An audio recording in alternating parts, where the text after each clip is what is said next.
It was supposed to be one of those ordinary teenage weekends. Cheap pizza, scary movies, and gossip that stretched long past midnight. But by the time the sun rose over Willow Creek, only two of them were still breathing. The story begins on a foggy Friday evening in Ridgefield, a quiet American suburb tucked between forests and farmland. Streetlights buzzed in the mist, and the air smelled faintly of rain. Madison Cole, 17, drove her beat-up Jeep through the winding back roads with music low and windows fogged. Her three best friends, Lena, Jenna, and Brooke, sat in the back, laughing over an inside joke that barely pierced Madison's distracted silence. "Hey, you even listening?" Lena nudged her shoulder. Madison smiled faintly. "Yeah, just thinking about how far this place is. Are you sure your cousin even lives out here?" "Positive?" Jenna replied. "He said the cabin's been empty for years. We'll have it all to ourselves. No parents, no rules, just us." Brooke clapped her hands dramatically. "And a night full of scary stories." They all laughed, but only Madison noticed how the headlights kept catching shapes between the trees. Branches, she told herself. Just branches. After another 10 minutes of driving, the road narrowed into gravel. A wooden sign appeared at the fork, Willow Creek Estates. Private property. Lena leaned forward, eyes wide. "Told you it was creepy." The girls followed the winding path until the cabin came into view. An old 2-story structure made of dark wood, its windows reflecting the Jeep's beams like blind eyes. Inside, it smelled of dust and cedar. The furniture was covered with white sheets, and a large grandfather clock ticked faintly in the corner. "Cozy," Brooke joked, throwing her duffel on the couch, like The Conjuring, but with better lighting. Madison walked slowly around the living room, trailing her fingers along a dusty photo frame on the wall, a faded picture of a family she didn't recognize. 2 parents and a little girl, maybe 8 years old, smiling in front of the same cabin. Someone had scratched out the girl's eyes with something sharp.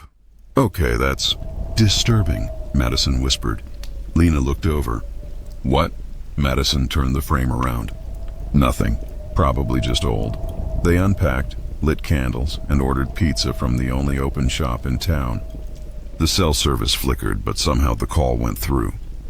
By 10:30 p.m., the 4 girls were sprawled on sleeping bags, a stack of horror DVDs next to them. The room was dim, the air heavy with candle smoke and laughter. "Okay," Brooke said. "Let's make it official. The sleepover of fear." They cheered and clinked soda cans. Madison grinned. "All right, I'll go first. But this one's true. My mom used to tell me about a little girl who drowned in Willow Creek. They say her spirit still walks these woods, looking for someone to play with." Lena rolled her eyes. "Classic."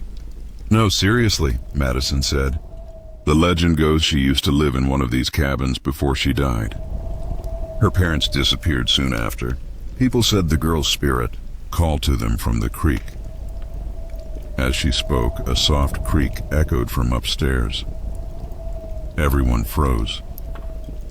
"Probably the house settling," Jenna said quickly, but the sound came again. Slow, deliberate footsteps moving across the second floor. Brooke's voice dropped. "I thought you said this place was empty." "It is," Jenna said, pale now. "My cousin said—" A sharp knock interrupted her. 3 distinct raps from the front door. All 4 girls screamed. Madison's heart thudded so loud she could hear it. Brooke whispered, "Who the hell is that?" Jenna crept to the window beside the door, peeking through a slit in the curtain. "There's no one there," she said, voice trembling. "Maybe it's a prank," Lena offered weakly. "Locals trying to scare us." But Madison's eyes had already shifted to the clock, the grandfather clock in the corner. It had stopped ticking. The hands were frozen at 10:31, and then, softly, from upstairs, a little girl's giggle. They bolted together, backing into the center of the room. "Tell me you heard that," Brooke whispered. Nobody spoke. Madison grabbed her phone and turned on the flashlight. We should check upstairs. Maybe it's an animal or something. An animal that knocks on doors? Lena hissed. Still they climbed. The staircase groaned under their feet. The hallway above was lined with dusty paintings, landscapes, family portraits, a child's room door left ajar. A soft breeze moved through, though no windows were open. "Hello?" Madison called. Her voice echoed strangely as if the air itself bent the sound. A music box began playing from inside the child's room. A sweet, old-fashioned lullaby. Brooke froze. "That's not funny." "No one's joking," Lena whispered. They pushed the door open. Inside was a perfectly preserved child's bedroom. Dolls sat neatly on shelves. A tiny rocking chair swayed slowly. The music box on the dresser turned by itself, then a faint voice. "Play with me," the girls screamed. The door slammed behind them. Madison dropped her phone, its light spinning wildly across the floor. The dolls on the shelf had turned their heads toward them. "Open it!" Brooke screamed. They shoved, but the door wouldn't budge. The rocking chair stopped moving. The music box slowed to a crawl, and then one doll, porcelain-faced with a cracked cheek, fell to the floor. Its glass eyes rolled upward, and from its mouth came a faint whisper, "Stay." Jenna shrieked and kicked the door again. It finally burst open. They bolted down the stairs, panting and crying. The candles had blown out. Only the moonlight lit the room. The front door was now wide open. Madison ran to it and froze. In the middle of the gravel driveway stood a little girl in a white dress, soaked, barefoot, her hair covering her face. The same girl from the scratched photo. Who are you?" Madison stammered. The girl slowly lifted her head. Water dripped from her lips. "Play with me." Every light in the cabin flickered at once. The air grew icy. When the lights steadied, the girl was gone. Only a trail of wet footprints led back inside. The air in the cabin had turned heavy. Every breath tasted like dust and rain. Madison's flashlight beam trembled as it swept over the old wooden floorboards, following the trail of wet footprints leading back up the stairs. The girls stood close together, their faces pale and wet with sweat. "I'm not going up there again," Brooke whispered, shaking. "You saw that little girl?" Lena said. "She was real, Madison." "What the hell was that?" Madison swallowed hard. "We can't just stay down here. We need to make sure no one else is inside." Jenna backed away toward the kitchen. "No way." "I'm calling the cops." She pulled out her phone. No signal. "Of course," she muttered, almost crying. A sudden bang echoed from upstairs. Then silence. Then a slow dragging sound like something being pulled across the floor. Lena whimpered. "It's her. She's up there." Madison took a deep breath and grabbed a rusted fireplace poker from beside the hearth. "Stay behind me." They climbed the stairs again, every step groaning like a warning. The hallway stretched out before them, darker than before, the paintings now slightly tilted, as if the walls themselves had shifted. The music box had stopped. The door to the child's room stood wide open. Madison stepped forward, her flashlight beam cutting through the darkness. The rocking chair was still, but on the bed, the sheets were wet, a small puddle forming in the center, as if someone had just stepped out of it. Then Madison's light caught something on the far wall. Handprints. Tiny ones. Pressed into the wallpaper, dripping faintly with water. "Oh, God," Brooke whispered. "She's not alive."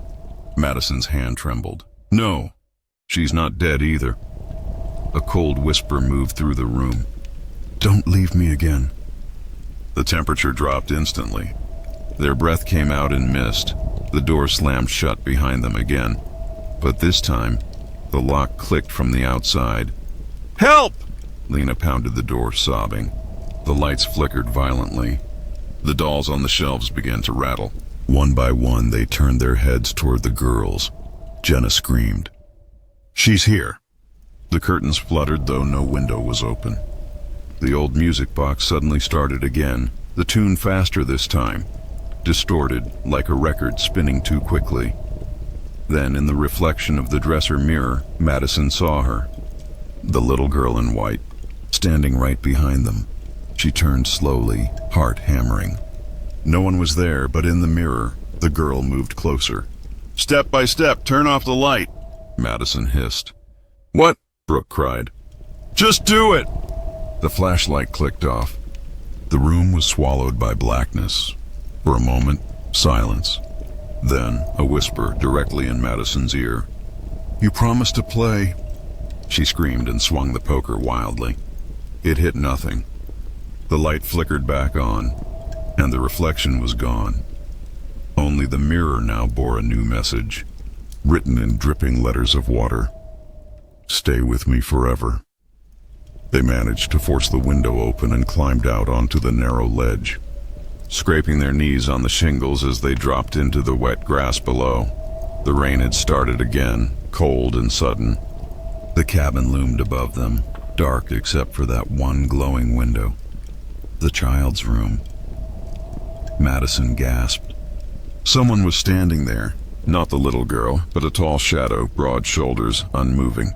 "What is that?" Jenna whispered. The figure turned away from the window, disappearing into the darkness inside. "Oh no," Madison whispered. "There's someone else in there."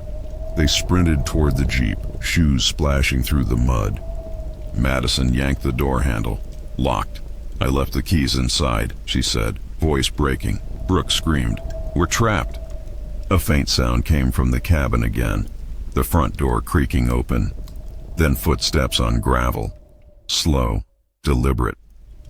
Madison turned and saw a tall shape standing in the doorway. The porch light flickered behind it, outlining a figure wearing something long, like an old raincoat or robe. "Hello?" Madison called out shakily. No reply. The figure took one step forward. "Maybe it's your cousin," Lena whispered. But as lightning flashed, they saw the truth. The figure's face was covered with a burlap sack, eyes stitched shut, a small music box dangling from one hand. It wasn't human anymore. "Run!" Madison yelled. They bolted toward the woods. Branches whipped their arms, mud soaked their shoes, and thunder cracked above them. Behind them came the rhythmic sound of the music box, faint, echoing through the rain. A twisted lullaby following them into the trees. They didn't stop until they reached the creek, dark water rushing under a wooden bridge. Madison looked back. The cabin lights flickered like distant lightning. Then, through the mist, she saw the little girl again, standing in the middle of the bridge. "Why are you doing this?" Madison screamed. The girl tilted her head, water dripping from her hair. "She made me stay." "Now you have to too." "Who?" Madison shouted. The girl pointed behind them. Slowly, Madison turned and froze. Jenna was gone. Only her flashlight remained, lying in the mud, still on. Brooke's scream tore through the night. "Where is she?" Then from the creek, a faint hand reached up from the water. Jenna's, and as Madison ran forward to grab it, the little girl whispered from the bridge, "Now you're part of the story." The forest swallowed sound. Even the rain seemed to hush as Madison stared at the doll in her trembling hands. Its porcelain face was cracked down the middle, and behind the split something dark shimmered like trapped water. "Madison," Brooke whispered. "Put it down." "Please." But Madison couldn't move. The doll's glass eyes glistened with a faint reflection of Jenna's face, her real one. For a heartbeat, Madison thought she saw the lips move. Then the doll blinked. Madison screamed and hurled it into the creek. It splashed once, then vanished under the rushing current. Lena grabbed her shoulder. "We have to get out of these woods." The three girls, Madison, Lena, and Brooke, ran through the mud, flashlight beams bouncing wildly. Every tree looked the same. Every shadow moved wrong. Behind them, the creek whispered, "Don't go." They burst through the trees into a clearing, the cabin visible again in the distance. The lights in the windows were flickering, but now there was a faint orange glow inside, like firelight. Brooke stopped running. "No, we're not going back there. We don't have a choice," Madison said. "The keys are in the cabin. We can't start the Jeep without them." Lena shook her head, tears streaming down her face. "She's in there, Maddie. That thing with the sack, it's waiting for us." But Madison was already walking toward it, gripping the fireplace poker like a weapon. Inside, the cabin smelled of smoke and wet earth. The candles had reignited themselves, and on the living room floor lay Jenna's backpack, soaked through as if it had been underwater. Brooke picked it up with shaking hands. "Her phone's still in here."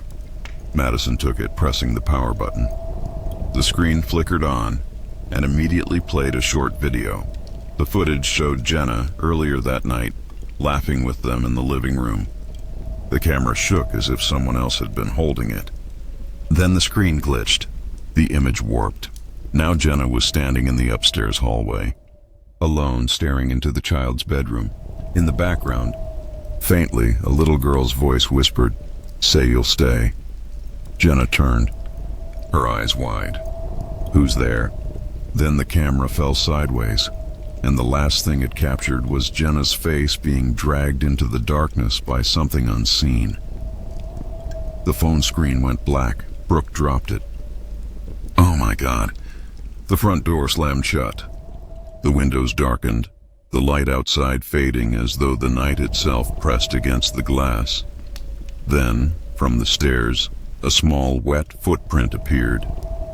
Then another, and another. Madison lifted her light. The little girl in white stood halfway down the steps, staring at them. "Where's Jenna?" Madison demanded. The girl's voice was soft, echoing strangely. "She wanted to leave." "No one leaves." Madison stepped forward. "What do you want from us?" The girl blinked. "Just to play? Forever." As she said it, the grandfather clock began to chime, though its hands were still frozen. The sound was deep, distorted, and wrong. With every chime, the walls seemed to breathe. The wood groaned as if alive. The ceiling darkened with spreading stains, like water or blood, or both. Brooke backed away, crying. "Madison, we have to run!" the girl screamed. It wasn't the cry of a child. It was a roar, ancient and hollow, shaking the walls. The lights burst. Glass rained from the ceiling. When the sound faded, the little girl was gone. But standing in her place was the tall figure with the burlap mask, the one they'd seen at the door. It stepped into the light of the dying fire. Its clothes hung heavy and dripping, the music box dangling from its hand. The melody started again, slow and warped. Madison whispered, "Who are you?" The figure tilted its head. The burlap twitched, and a voice came from behind it, low and muffled. "She was my daughter." The air went still. He took one step closer. "We drowned here, both of us. The water took her first, then it took me." Madison's throat tightened. "What do you want?" His voice cracked. "Company." Then he opened his hand, revealing the car keys. "Come back to the water," he whispered. Madison lunged, grabbing the keys and shoving the poker into his chest. The figure stumbled back and shattered like glass, pieces scattering across the floor like shards of ice. The cabin plunged into silence. Lena screamed, "Go!" They ran out into the rain, sprinting toward the Jeep. Madison fumbled with the keys, hands trembling, and the engine roared to life. Mud flew behind the tires as they tore down the gravel road. Headlights cutting through the fog. No one spoke. When they reached the main road, Madison finally slowed down, gasping for air. They were miles away before she looked into the rearview mirror and froze. In the back seat, between Brooke and Lena, sat the little girl in white, dripping wet, smiling. "You said you'd stay." The Jeep's lights flickered. The engine died. The camera on Jenna's phone, still recording from Madison's pocket, caught the final moments. The car idling in the middle of the empty road. The faint reflection of a child's face in the window.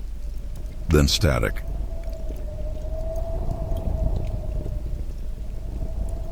It started as a dare. Every Friday night in the town of Maple Hollow, someone new got challenged to spend an hour in the ghost basement. The rules were simple. No phones, no flashlights, no leaving early. And for years it was just a dumb local game. Something to make sleepovers more interesting. Until it was Madison Pierce's turn. It was the first Friday of October. The kind of night where the wind never stopped moving. And every house on the street smelled like wet leaves and rain. Madison was 16, with that restless energy of someone halfway between girl and woman. She had a sharp wit, a good heart, and a reckless curiosity that always got her in trouble. Her best friends, Ella, Jonah, and Casey, had gathered in her family's old two-story home, a place built in 1910 with creaky floors and a basement that always smelled faintly of iron. They'd been binge-watching horror movies, eating junk food, laughing too loud, until Ella, the bold one, said, "Okay, Maddie, your turn." 1 hour in the basement. The room went quiet. Even the wind seemed to hesitate outside. Madison smirked. "Seriously? That stupid town legend?" Casey leaned forward. "Come on, it's just for fun. Nobody's lasted the full hour in that basement. Not even my brother." "Yeah," Jonah added. "They say if you stare into that mirror down there long enough, you see her." Madison raised a brow. "See who?" Jonah smiled darkly. "The woman who built this house. They say she still waits for her daughter, the one who never came home." They laughed it off at first, nervous laughter, the kind that fills a room when everyone's pretending not to be scared. At 11 p.m., they went down the creaky stairs together, flashlights in hand. The air got colder with every step. The basement was small, unfinished, concrete floor, old wooden beams, a single bulb swinging from the ceiling. And there, against the far wall, stood the mirror. It wasn't big, maybe 4 feet tall, framed in dark wood carved with twisting shapes. But the glass was strange. It didn't just reflect. It shimmered, as if something beneath the surface was moving slowly, like breath fogging up from the inside. Ella whispered, "Looks older than the house." Jonah nodded. "They say she brought it from her old home before she died." Madison rolled her eyes. "Cool story. Now hand me the timer." She set her phone alarm for 60 minutes. "All right," she said. "An hour in the basement. No light, no interruptions. You guys can watch from the stairs if you want." They hesitated, but Madison's stubborn confidence was infectious. "Fine," Ella said. "We'll stay by the door. If you chicken out, we'll know." Madison grinned and pulled the chain, shutting off the single bulb. Instant blackness, the kind that pressed on your skin. At first, Madison could hear them whispering at the top of the steps, joking quietly. But as her eyes adjusted, she realized something was off. The basement wasn't completely dark anymore. A faint, silvery glow pulsed from the mirror, like moonlight underwater. Madison frowned, stepping closer. Her reflection wavered, distorted, almost breathing. She whispered to herself, "Okay, that's creepy." Then the reflection smiled. Only she wasn't smiling. Her blood turned to ice. "Ella," she called softly. No answer. She looked toward the stairs and saw that the door was closed. "Guys?" Nothing. The silence was heavy, swallowing every sound. Even the hum of the refrigerator upstairs was gone. Her reflection tilted its head slowly. Then its lips moved, but no sound came out. Madison leaned closer, her heartbeat loud in her ears. "What are you—" A hand appeared behind her reflection. A pale, wrong hand, long-fingered, gripping her shoulder. She spun around, but there was no one there. The air felt damp now, thick with the scent of old water and dust. The mirror flickered again, and the hand pressed against the inside of the glass. Madison stumbled back. "Nope. No way." She turned toward the stairs, but they seemed farther away than before, the shadows stretching like melted wax. From the corner of the room came a faint humming. A woman's voice, low and broken, humming an old lullaby. Madison froze. It was the same tune her mother used to hum when she was little, but her mom had never known that song. The sound grew louder, echoing from behind the mirror, and then, softly, a whisper directly in Madison's ear. "Stay. She needs someone to play with." Madison screamed and ran for the stairs, slamming her hands against the door. "Guys, open up!" It didn't move. She pounded harder. "Ella, Jonah, Casey, please." Then the door creaked open just enough for a sliver of light to spill through. Jonah's voice whispered from the other side. "We didn't close it, Maddie." She stumbled up the stairs, shaking, gasping for breath. They pulled her into the kitchen, wide-eyed. "What the hell happened down there?" Ella asked. Madison looked back at the basement door, still open, the darkness inside pulsing faintly like a heartbeat. "I think," she whispered. "Something's in that mirror." Jonah frowned. "That's impossible." Madison's phone buzzed. She looked at the screen. The timer was still running. It said 59:57, but it had been nearly half an hour, and in the reflection of the phone's black screen, a face smiled back that wasn't hers. The sound of rain tapping on the kitchen window filled the silence. Madison sat at the table, staring at her phone. 59:57. The timer hadn't moved.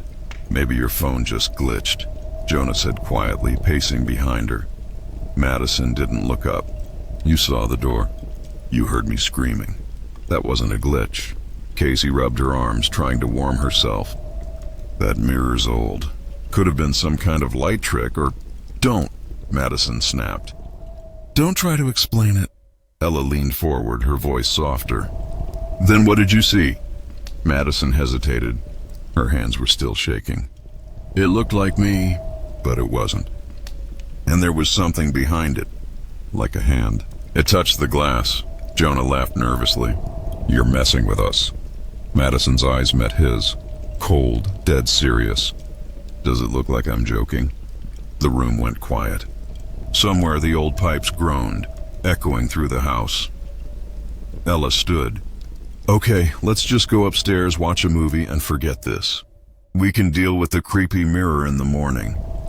But Madison was already walking toward the basement door. "Wait, what are you doing?" Casey hissed. "I left my flashlight down there." "No," Ella said, stepping in front of her. "You're not going back in there." Madison hesitated, then shook her head. "I'm not scared." But she was lying. The basement was darker than before. Even with the lights on, the corners seemed deeper, heavier, as if the shadows had learned how to breathe. Madison moved slowly down the stairs, the wood creaking under her feet. She found the flashlight lying near the mirror, half buried in dust. But something else was there too, a small, old-fashioned music box sitting right in front of the mirror. It hadn't been there before. She knelt down, heart pounding. The box was carved with the same twisting pattern as the mirror's frame. Her fingers brushed against it, and it started playing, a soft, eerie lullaby. The same tune she'd heard before, and in the mirror her reflection smiled again. This time it moved first. Madison stumbled back, gasping. Her reflection tilted its head, then reached out and pressed its palm to the glass. A hairline crack appeared, spreading like lightning. From behind the mirror, faint whispers rose. "You can't leave yet. You promised to stay." She dropped the flashlight and ran for the stairs, but the door at the top slammed shut with a deafening bang. She screamed and pounded on it, shouting for her friends. The music box kept playing, the melody twisting slower and slower, deeper and deeper, until it sounded almost like words. Then a whisper, "If you break the mirror." "You break her." Madison froze. "What? Who are you?" No answer, just laughter, faint, childish, echoing in the dark. Upstairs, Ella and Jonah were arguing. "She's been down there too long," Ella said. "Go check on her." Jonah groaned. "You go." "I'm not." A crash cut her off. They ran to the basement door. When Jonah yanked it open, the light from the kitchen flickered, and the stairs were empty. No Madison, just the faint sound of the music box. "Madison?" Ella called down. "If you're messing with us, it's not funny anymore." No answer. Jonah grabbed a bat from the hallway closet. "I'm going down." Ella swallowed hard. Together, they descended slowly, flashlights shaking in their hands. The air was colder than before, freezing, damp. The mirror stood cracked and humming faintly. The music box had stopped, and on the wall beside it, written in dust, were 5 words. "She's inside with me now." Ella screamed. Jonah turned, and his flashlight hit the far corner. Madison was there, sitting cross-legged on the floor, facing the wall. "Madison," he said, running over.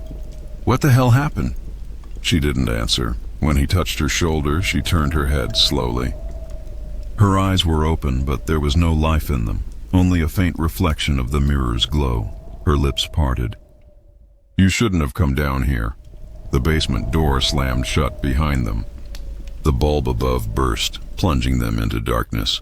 Something moved in the black, something that wasn't breathing like a person. Jonah swung the bat wildly, shouting, "Ella, run!" But the sound that answered him wasn't Ella's voice. It was Madison's, except it came from everywhere at once. "We said we'd play forever." The mirror shimmered, and another hand pressed against the glass from the inside. Then another, and another. Faces began to form, pale, hollow, distorted faces of children staring out, mouths open in silent screams. The last thing Ella saw before she blacked out was Jonah's reflection, being pulled into the glass. Inch by inch, his screams muffled until there was nothing left. When Ella woke up, she was lying on the basement floor. The morning light was creeping through the small window. Jonah was gone. The mirror was whole again, not cracked, not glowing, just normal. Madison was gone too. Only the music box remained, sitting quietly at her feet. She picked it up with trembling hands, and carved into the underside, in tiny, neat letters, were the words, "Promise kept." The house was quiet, too quiet. Morning light cut through the dusty air, revealing the aftermath of the night. Empty chip bags, spilled soda, and a trail of muddy footprints leading from the basement door to the front hallway. Ella sat on the couch, knees pulled to her chest, staring at the phone in her hands. She had called Jonah's parents, Madison's, even the police, but no one answered. The screen of her phone flickered. The timer app, Madison's timer, was still running. 59:57. She tried to reset it. The screen froze. Then, faintly, she heard something upstairs. Footsteps. "Casey?" she called. No answer. The sound grew heavier, slower, dragging, like someone walking barefoot on wet wood. Ella's throat tightened. "Jonah?" Still silence. She stood, gripping the edge of the couch. "Who's up there?" The floorboards above her groaned. Then the creak stopped, directly above her head. The house exhaled, and from the top of the stairs came a whisper, "It's still your turn, Ella." Her blood ran cold. She bolted for the front door. The handle turned, but the door wouldn't budge. It wasn't locked. It just wouldn't open. Every window she tried rattled, jammed. The curtains fluttered from a cold draft that didn't seem to come from anywhere. When she turned back toward the living room, the basement door was open. The smell hit her. Damp wood, rot, and old perfume. The same lullaby began again, drifting up from below, and this time it was her mother's voice. Ella froze halfway across the room. Her mom had died when she was 8. That voice, soft, trembling, full of warmth, shouldn't exist anymore. "Ellie, come down, sweetheart." Tears welled in her eyes. No, you're not real." The voice came again, clearer now. "You left me alone, baby. Don't leave again." She backed toward the kitchen, shaking her head. The refrigerator door creaked open by itself. Inside, the shelves were gone.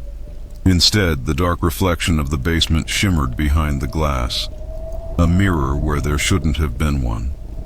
And in it, she saw her mom standing in the basement, smiling.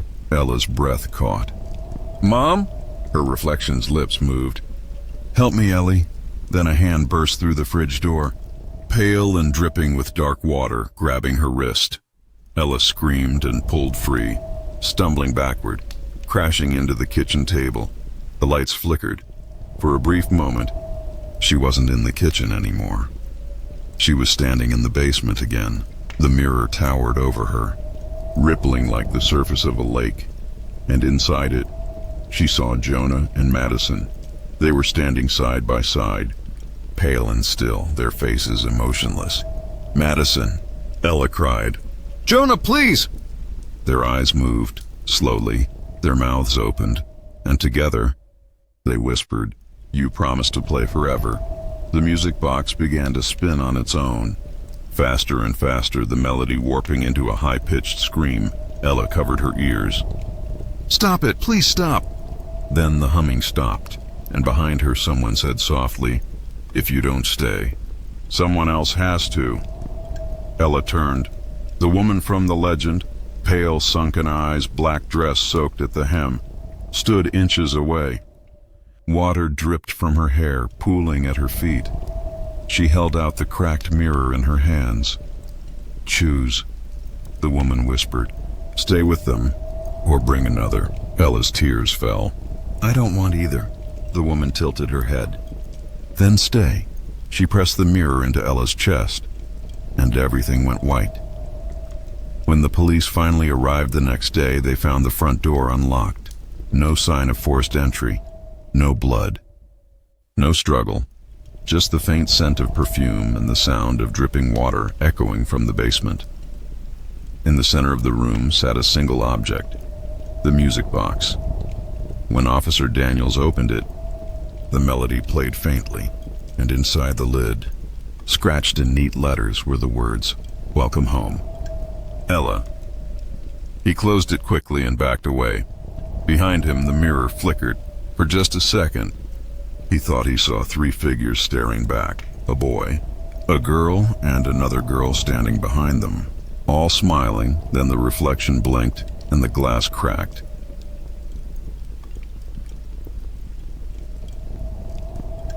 The snow had started early that year. By the time the 4 of them reached Hollow Ridge, the mountain road was nearly swallowed by white. The SUV's headlights cut through the fog, revealing the outline of the old cabin. It sat halfway up the ridge, surrounded by pine trees, its roof heavy with snow, the windows dark except for one faint orange light flickering inside. Samantha Reed turned off the ignition and exhaled, her breath clouding the cold air. "We made it," she said, forcing a smile. Ethan, her boyfriend, leaned forward, squinting through the windshield. "You sure this is the right place?" "It's what the listing said," Marla replied from the back seat, scrolling through her phone. "Hollow Ridge cabin, fireplace, generator, sleep 6. "Yeah," Dylan added, rubbing his hands together. "And probably haunted as hell." They all laughed. The kind of nervous laughter that fills silence you don't want to acknowledge. It had been almost 4 years since the 4 of them had been together. College had scattered them. New jobs, new cities, new lives. But Samantha had been the one to suggest a reunion. "A weekend away," she'd said. No phones, no noise. Just us. The others had jumped at the idea. They hadn't seen what she'd been seeing. The shadows that lingered too long in mirrors. The whispers in her apartment at night that knew her name. She thought maybe the mountains would help her forget. The cabin creaked as they stepped inside, the floorboards old but sturdy. Dust hung in the air, illuminated by the weak light from the chandelier. A fire was already burning in the fireplace. Strange, since no one had been there. "Probably the caretaker," Marla said. "They mentioned someone stops by to check the place." Samantha nodded. though something in her chest tightened. The flames didn't look quite right. They flickered slower, like they were underwater. By 9 p.m. they'd settled in. Ethan poured wine, Dylan dug out board games, and Marla was busy recording everything for her travel vlog. "Say hi to my 200 followers," she laughed, panning the camera. Samantha waved half-heartedly, eyes drifting to the window. Outside, the snow was falling harder now, thick flakes swirling in the dark, the forest shifting like it was breathing. Ethan touched her arm. "You okay?" She forced a smile. "Yeah, just tired." He studied her. "You've been jumpy all week. What's going on?" Samantha hesitated. "It's nothing, just weird dreams." "What kind?" She looked back at the fire. "The kind where you wake up and you're still dreaming." Around midnight, they started telling ghost stories, half as a joke, half to push back the silence. Dylan went first. "Okay, so there's this local legend about Hollow Ridge." Marla groaned. "Of course there is." "No, seriously," Dylan insisted. "They say a bunch of kids disappeared here like 50 years ago. They were having a sleepover up at some cabin. Nobody knows which one. The search party found their campfire still burning, but the snow was undisturbed. Like they just vanished." "Creepy," Ethan said. "And you waited until we got here to mention that?" Dylan smirked. Timing is everything. But Samantha wasn't laughing. She'd heard that story before. She couldn't remember when or where, but something about it made her stomach twist. When everyone went to bed, Samantha couldn't sleep. The wind howled through the trees and the fire downstairs had long gone out. At 2:37 a.m., she sat up, breathing hard. Someone was whispering her name, Sam. She looked around. Ethan was asleep beside her. The whisper came again, softer this time, like it was coming from inside the walls. "Sam. Come play." Her hands trembled. She got up, wrapping a blanket around her shoulders, and followed the sound down the stairs. The cabin was freezing now. Frost clung to the windows and the air smelled faintly of pine and old smoke. The whisper led her to the basement door. Of course there was a basement. She hesitated. "This is stupid," she whispered to herself. Then the whisper came again, this time from directly behind the door. "You remember us, don't you?" The doorknob turned on its own. Slowly, quietly, a cold draft poured out, carrying the faint scent of candle wax and something sweet. Samantha descended the steps, one hand on the wall. The basement was empty, except for a row of children's sleeping bags laid out neatly in a circle. And in the middle of them, a small stuffed bear, old, one eye missing, its fur matted with ash. Samantha's knees went weak. She knew that bear. It was hers. "Sam." Ethan's voice echoed from the top of the stairs. She turned sharply. But the basement looked different now. The walls were clean, freshly painted. Laughter echoed faintly, the laughter of children. She turned again and saw them. 5 figures sitting cross-legged on the floor, their faces blurred, whispering something in unison. "Sam." They sang softly. "Play the game again." The stuffed bear twitched, and one of the children looked up. Half her face was missing, skin pale, mouth stitched in a crooked smile. Samantha screamed and stumbled backward. Tripping over the steps, Ethan caught her halfway up. "Sam, what the hell's going on?"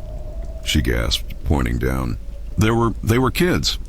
He looked. The basement was empty, just dust and the old bear lying alone in the center of the floor. They went back upstairs in silence. Ethan made her tea, trying to calm her down. "You probably just dreamed it," he said softly. "You said you've been seeing things lately?" "I didn't dream it," she whispered. "Then how do you explain the bear?" Her eyes filled with tears. "Because I had that bear when I was 8, she said. "And I burned it." Ethan froze. "What?" She looked up at him, shaking. "I think I've been here before." The next morning, sunlight streamed weakly through the frosted windows. but the cabin didn't feel any warmer. Ethan was making coffee. Marla was outside filming the snowstorm for her vlog. Dylan sat by the fire, scrolling aimlessly through his phone. Samantha hadn't slept. Every time she closed her eyes, she saw those faces again. Blurred, whispering, waiting. When Ethan handed her a mug, her hands shook so badly she nearly spilled it. "You're pale," he said softly. "You want to go home?" Samantha looked toward the window, where Marla's reflection flickered against the glass. "Not yet," she whispered. I think I need to know what's happening here." After breakfast, the others decided to hike up the ridge trail, a short walk through the pines, just to clear their heads. Samantha stayed behind, claiming she was still tired. When the front door closed, she turned toward the basement door again. The same low hum seemed to come from behind it, like faint, distant singing. Her chest tightened. She didn't want to go down there again. But part of her, the part that had seen that bear, the part that remembered things she shouldn't, had to know. The basement looked different again in the daylight. The dust was gone. The floor was clean. And there was something else now. A chalk circle drawn on the floor with 5 small handprints around it. Samantha crouched, touching the chalk. It felt fresh. She swallowed hard. "Who's doing this?" "You are." The voice came from behind her. She turned, but no one was there. Then, slowly, the air thickened. Shadows began to move across the walls, stretching and twisting like smoke, and faintly, a child's giggle. Samantha stumbled back, clutching her chest. The chalk circle started to glow faintly blue, pulsing like a heartbeat. Then she heard it again. That word. Play. By the time Ethan and the others came back, Samantha was sitting by the fireplace, staring blankly at the flames. "Sam," Dylan said. "You okay?" She didn't answer. Marla laughed nervously. "You look like you saw a ghost." Samantha looked up slowly. "I think I did." The three exchanged uneasy glances. Ethan knelt in front of her. "Okay, talk to me. What's going on? You've been acting strange since we got here." Samantha's voice trembled. "When I was 8, I went to a sleepover. I think it was here. There were other kids, 5 of us. We played a game in the basement. The next morning, everyone was gone. My parents told me it was a dream. But I remember the fire. I remember the circle. And I remember burning that bear." Dylan frowned. "You're saying this is the same cabin?" Samantha nodded weakly. "Yes. And whatever we started that night, it's still here." That night, the wind howled harder than before. The generator flickered at 11:32 p.m. Marla went live on her phone, sitting in front of the fireplace. "All right. My spooky little goblins," she joked into the camera. "We're trapped in the middle of nowhere, so it's ghost story time again." Ethan rolled his eyes. Dylan chuckled. Samantha just stared into the flames. Then, mid-sentence, Marla froze. Her expression changed. Her eyes darted toward the hallway. "Did you guys hear that?" They listened. A faint tapping. Steady, rhythmic, coming from the basement door. "Probably the wind," Ethan said. The tapping stopped. Then, 3 knocks. Knock, knock, knock, slow, measured. Samantha's voice broke the silence. "It's them." Ethan stood up. "I'm checking it out." "Don't," Samantha said sharply, grabbing his arm. But he shook her off, grabbed a flashlight, and pulled the basement door open. The light barely reached halfway down the steps. Dust swirled. The air was colder than outside, see? "Nothing here," Ethan said. He started down a step and froze. At the bottom of the stairs stood 5 faint shapes, small, motionless. Children. Their faces glowed faintly pale in the beam of the flashlight. Ethan stumbled back. "Jesus Christ!" Samantha screamed. "Close the door!" The door slammed shut on its own. Marla dropped her phone. Dylan lunged for the handle. It was ice cold, frozen in place. Then a child's voice whispered through the cracks. "We're not finished playing." The generator cut out. Darkness swallowed the cabin. Samantha grabbed a candle from the shelf, lighting it with shaking hands. The whispering didn't stop. It came from the walls, the ceiling, the floorboards beneath their feet. Play the game. Play the game. Ethan pressed his ear to the door. What game?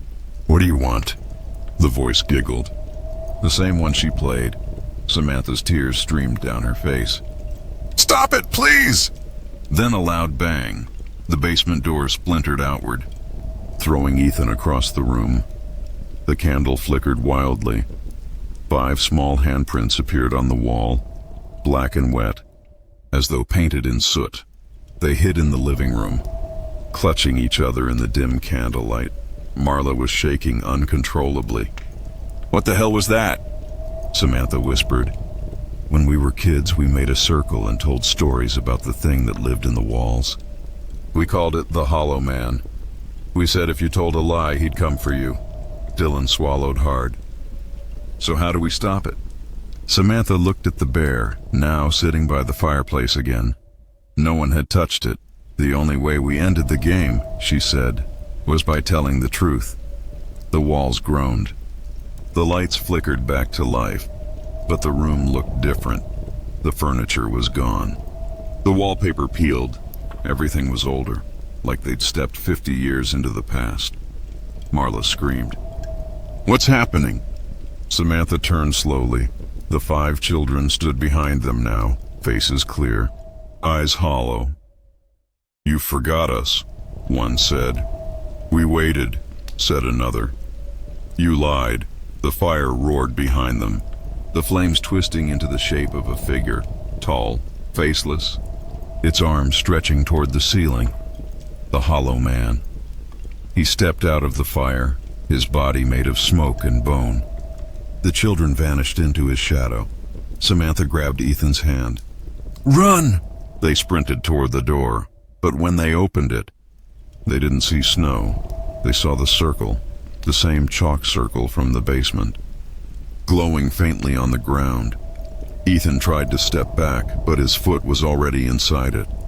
His body jerked violently, his eyes turning glassy. Ethan! Samantha screamed. He turned to her, but his voice wasn't his own anymore. You lied too, Sam. The candle blew out. Everything went black. The silence after the candle went out was thick, almost solid. Samantha couldn't tell if her eyes were open or shut. Somewhere in the dark, she heard Ethan's breathing. Fast, shallow, terrified. Ethan? She whispered. No answer. Then, faintly, the sound of small feet scuffing against the floor. Children's voices whispering, Tell the truth. Tell the truth. She blinked rapidly until her eyes adjusted. The faint blue glow of the chalk circle pulsed on the floor like a heartbeat. Ethan was standing in it, motionless, head tilted slightly to the side. Ethan? She tried again. He turned toward her. His eyes were completely black. Marla screamed. Dylan stumbled backward, hitting the wall. Ethan's mouth twisted into a grin that wasn't his. You left us here, the voice said, layered, echoing, half child, half something else. You broke the circle. Samantha's throat tightened. I didn't remember. Liar. The word hit her like a physical blow. The cabin walls seemed to shudder. Pictures fell. The fire exploded into blue flames. Marla clutched Dylan's arm. We have to get out of here. But the door wouldn't open. Outside, the snowstorm had vanished. The world beyond the window was just black. An endless void swallowing everything beyond the glass. Samantha backed away from Ethan, or whatever was inside him now. She tripped over the stuffed bear. Its one remaining eye stared up at her. Then, softly, it spoke. You promised we'd never lie again. She froze. No, she whispered. That can't be real. The bear twitched, its fabric writhing as if something inside it was trying to crawl out. Sam, Dylan said weakly. What's happening? She looked up, tears streaking down her face. When we were kids, we made a promise. If anyone lied during the game, the Hollow Man would come. He'd take the liar away. So why you? Marla cried. Samantha's voice broke. Because I lied first. The fire flared again, and the hollow man stepped out. He filled the room like smoke, his head brushing the ceiling, his limbs impossibly long. Where his face should have been, there was only darkness, shifting, hungry. The whispers stopped. Even the cabin seemed to hold its breath. He raised one arm and pointed directly at Samantha. Truth. Her knees hit the floor. "I was scared," she whispered. "I just wanted to fit in. I made them stay. I told them it was just pretend." The air around her shimmered. The 5 children appeared again, standing in a half circle, their faces flickering like candlelight. "You said we'd be safe," one of them said. "You left when he came," said another. Samantha's tears fell fast. "I didn't mean to. I was 8. "So were we." Ethan's body convulsed violently, the blackness seeping from his eyes like smoke. Marla screamed as his hand shot out, grabbing hers. "Help me!" she cried. The floor split open beneath them, the chalk circle collapsing inward like a whirlpool of light and shadow. Dylan grabbed Marla's other arm, pulling her back, shouting over the roar. "Sam, do something!" Samantha stared at the bear. It was glowing now, faintly golden. The children turned toward her. "Finish the game." She picked it up, clutching it to her chest. "How?" "Tell the last truth." Her voice trembled. "The truth is, I wasn't the only one who lied." The hollow man froze. "What?" Samantha's voice rose, shaking but defiant. "You said he'd come for the liar, but we all lied. You made us promise to play forever, and you never let us stop." The cabin quaked. The fire flickered violently. The children screamed, not in anger, but fear. "He's coming! He's free!" The hollow man turned toward them, his shape unraveling, his darkness spilling into every corner of the cabin. Samantha grabbed Ethan, pulling him free of the circle. "Run!"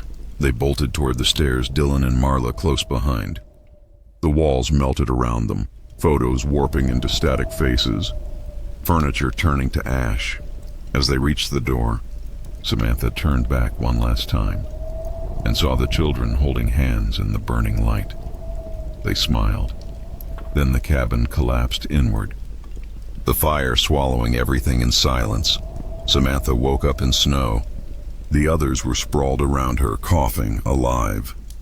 The cabin was gone. Nothing but ashes remained, and in the snow beside her, the stuffed bear. Ethan stirred, groaning. "What happened?" Samantha picked up the bear, brushing snow from its fur. "It's over," she whispered. But even as she said it, she knew it wasn't true.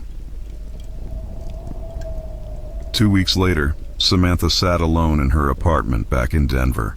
She hadn't spoken to the others since they left Hollow Ridge. No one wanted to.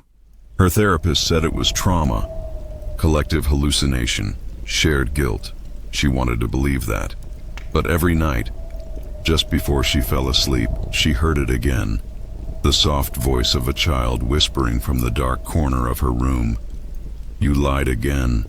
Sam, and every morning when she woke up, the stuffed bear had moved a little closer to her bed.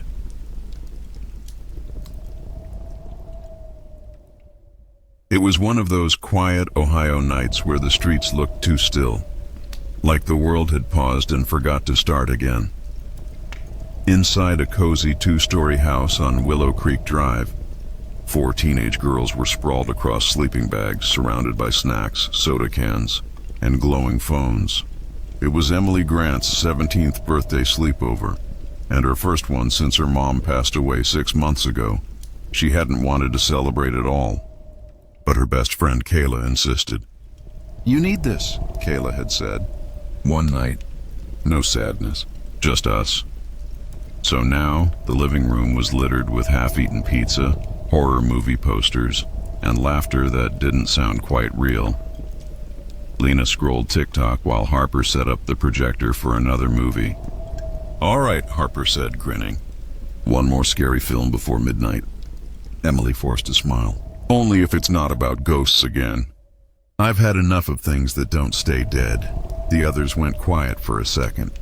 Then Kayla quickly changed the subject. Okay, how about something from the dark web instead? Lena perked up. Oh, like those live streams where people find cursed websites and... Yeah, Harper interrupted. Except those are fake. Kayla smirked. Not all of them.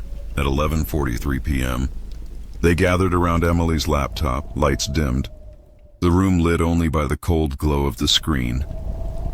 Kayla had found a forum link earlier that day, buried deep under layers of VPNs and redirects. The title was simple, The Sleepover Stream. Watch if you dare. Beneath it, a single comment thread. They say if you watch the stream past midnight, you'll see yourself on camera, and you won't be alone. Lena laughed nervously. It's probably one of those dumb ARGs. Maybe, Kayla said, pasting the link into the browser. The screen went black for a moment. Then a grainy video feed flickered to life. A dimly lit room, camera shaky, static hissing in the speakers. It looked ordinary, a living room with floral wallpaper, a blue couch, a shelf with family photos. Emily's heart sank. It looked exactly like her living room. Wait, Harper said, squinting. Is this a prank? Kayla frowned. I swear I didn't. The feed flickered again. The camera shifted slightly, panning across the room, and now they could see themselves. 4 girls sitting on the floor, watching a laptop, except none of them were moving. Is this pre-recorded? Lena whispered. No, Emily said softly. Her voice trembled. Look, that's the same shirt I'm wearing. On the screen, the static cleared, and the version of Emily inside the video slowly turned her head toward the camera. The real Emily froze. What the hell? The girl in the stream smiled and whispered something none of them could hear. The stream cut to static. They all screamed. Harper slammed the laptop shut. Nope, I'm done. Kayla tried to laugh, but it came out shaky. It's just some kind of filter, some deepfake crap. Emily's voice was barely a whisper. How would it know what we're wearing? Lena checked her phone. It's almost midnight. Maybe it's some viral thing. Let's just, I don't know, talk about something else. But the room didn't feel right anymore. The air felt heavier. Every shadow looked too deep. At 12:01 a.m., the house creaked. Just once, but loud enough to make them all look up.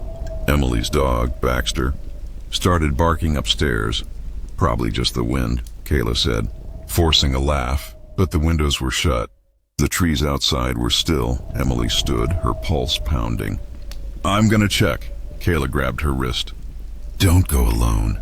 They crept up the stairs, flashlight trembling in Emily's hand. Baxter was barking at her mom's old bedroom door, a room Emily hadn't opened since the funeral. The barking stopped. Then, from the other side of the door, a faint knock, knock, knock, knock. Emily's throat went dry. Lena whispered, "Someone's in there." Kayla tried the doorknob. It was locked. Then a voice, soft, familiar. "Emmy?" "Honey, it's me." Emily froze. Her heart nearly stopped. It was her mother's voice.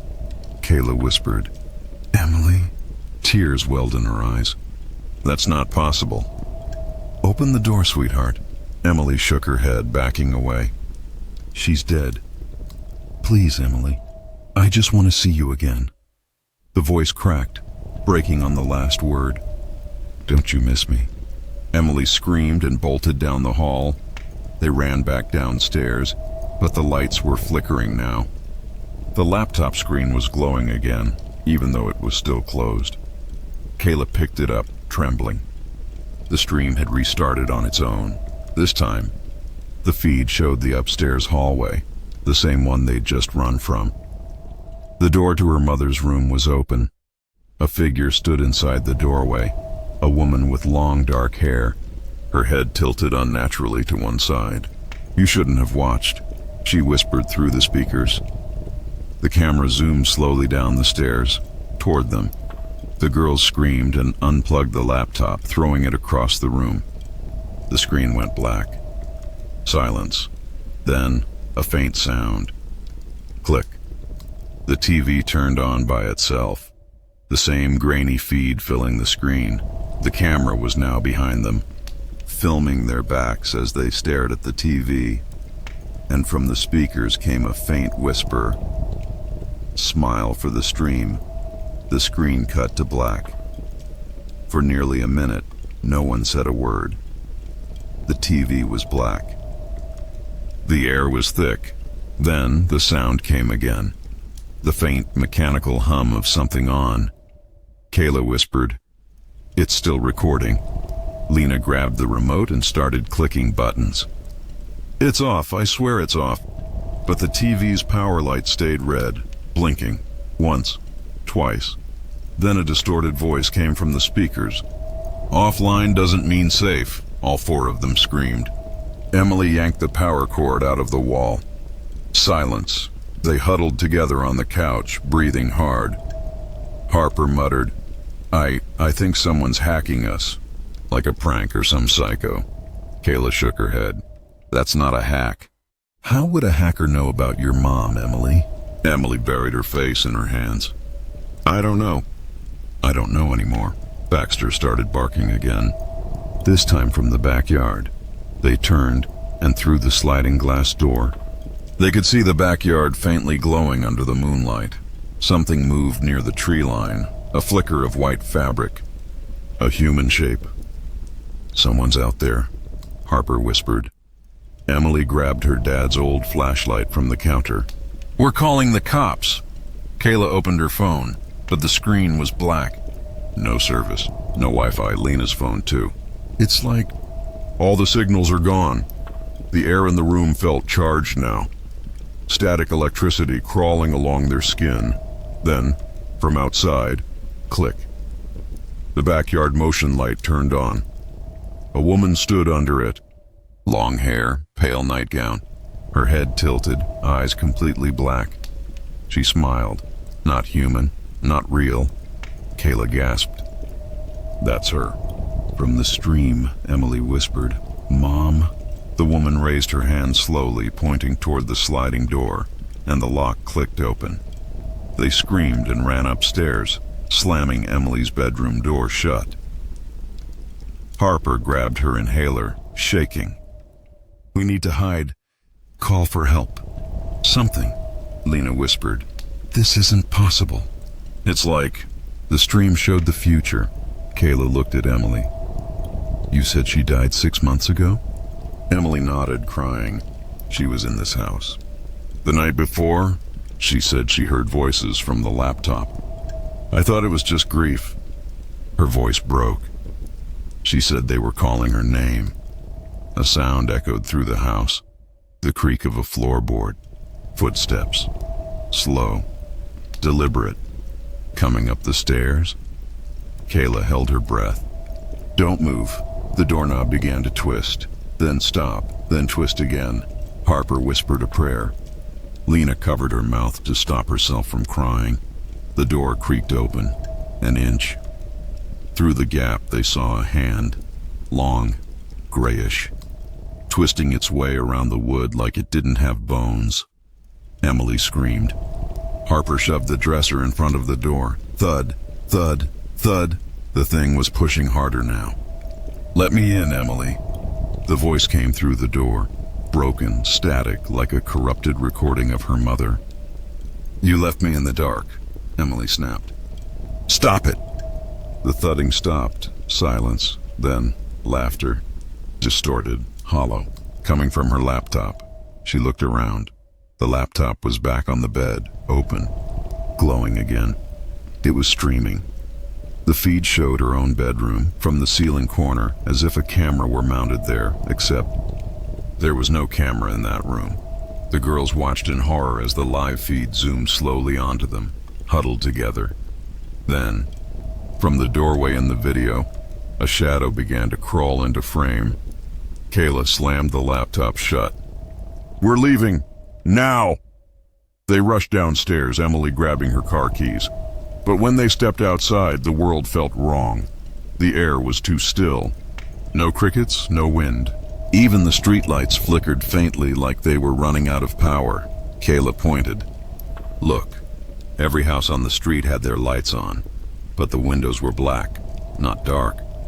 Black like they were painted from the inside, and faintly, behind every pane of glass, a figure stood, still, watching. Lena gasped. We're not alone. They jumped into Emily's car. The engine coughed, then died. Harper tried the radio. Static. The same voice came through again. Low, calm, patient. The sleepover never ends, Emily. You invited us in when you watched. Emily's eyes filled with tears. I didn't mean to... The dashboard clock flickered. Cause in 3 a.m., 12:03 a.m., 12:03 a.m. Time wasn't moving. Something hit the windshield. Hard. Pale hand slapped against the glass, followed by a face, her mother's face, but twisted. Half decayed, one eye completely black. Mom, Emily whispered. The woman opened her mouth wide, unnaturally wide, and screamed, but no sound came out. The windshield cracked. Kayla shouted, Go! Go! Emily turned the key again. The car roared to life. She slammed the accelerator. They sped down Willow Creek Drive, but no matter how far they drove, the same houses passed again and again. Lena sobbed. It's looping. We're stuck in it.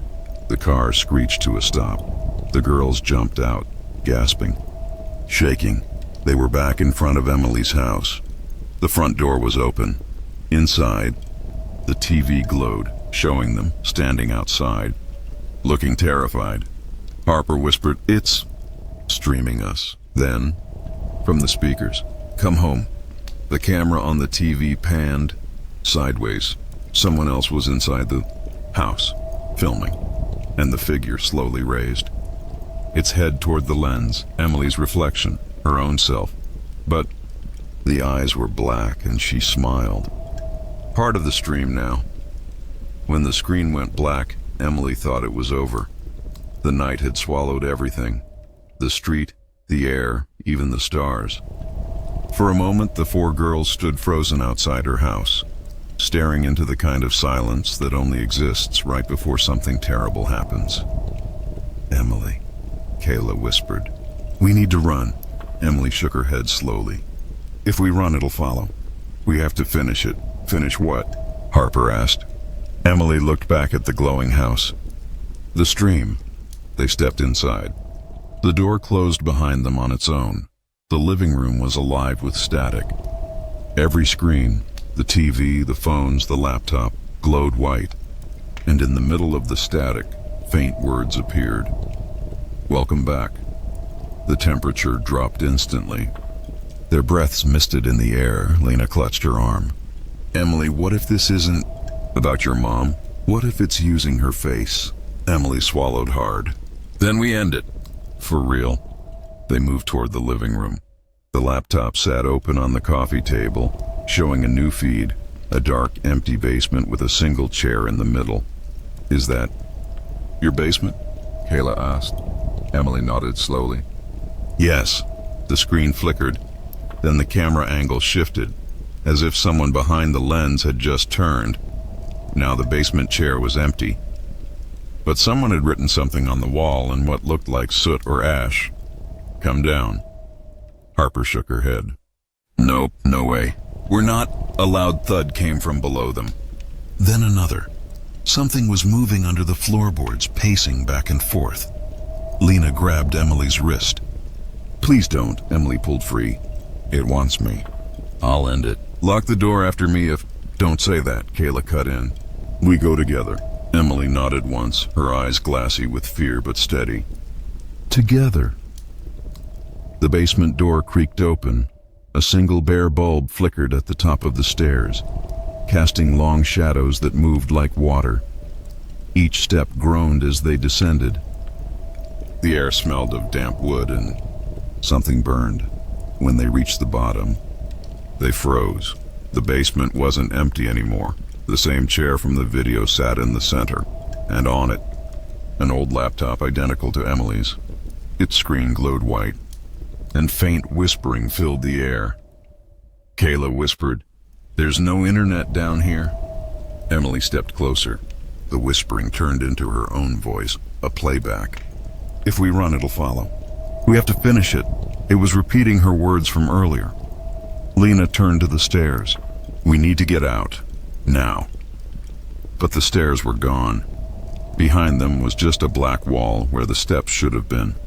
The whispering grew louder, layered voices now, crying, screaming, laughing. Emily reached out to close the laptop. The screen shifted again. Now it showed them, in real time, 4 girls standing in a dark basement. But behind them, in the reflection on the laptop screen, was a 5th figure. Harper spun around, flashlight trembling in her hand. "Who's there?" No one answered, but the camera feed zoomed in on Emily, her reflection, her face.